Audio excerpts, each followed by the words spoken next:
I couldn't walk the next day. I was trying to stay up with these kids, and there's no way I could. And they have a lot of athletic ability and academically. The thing about it is with this group of students, and your teachers probably told you that, is that we just can't get them to work. And when I talk to Mr. Brady, I go, Mr. Brady, what do we need to work on to make sure these students transition to middle school and they have no problems? Mr. Carrillo, if you just can get them to do their homework. That's it. I said, is that it? He says, yeah, because most of the students, and almost all students from James Bickley, they're ready. It's not that they're not. It's not because they're behind in reading. It's not because they're behind in math. It's because they don't want to do their homework. Parents, that's the biggest problem throughout the United States. I am not telling you anything new. I have friends that are in different districts, different schools, different states. And when I talk to them, they tell me the same thing. And so, yes, you got to find out how much homework they're getting as a 7th grader with 7 teachers. And then try to work from there. Because there are some states that are looking at homework and going, hey, my student plays basketball, he runs track, and has 4 hours of homework every night. So when that happens, we have to do a good job in trying to regulate how much homework a child should have by grade level.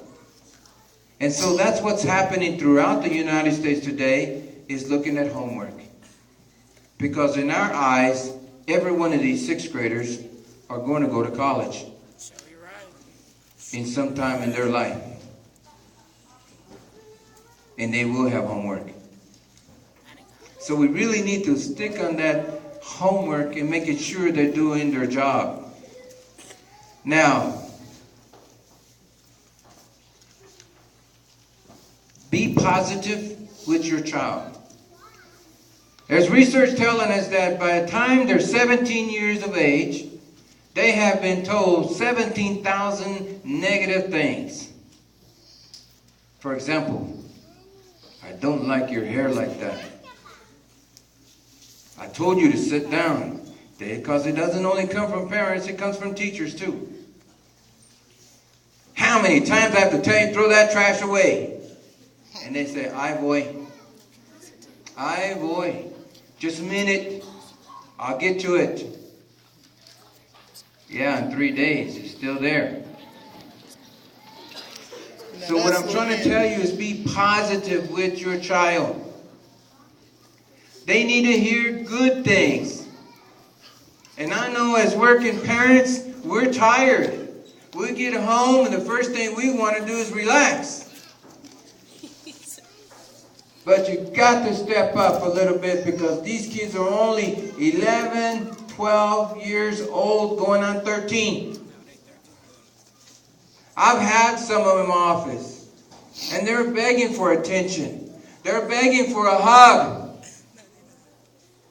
And I know as a dad, having daughters, having 4 of them, as a male, I don't know what it is, or machismo, whatever, by the time they get 10 years old, I'm not hugging them no more. And I was told that by one of my daughters.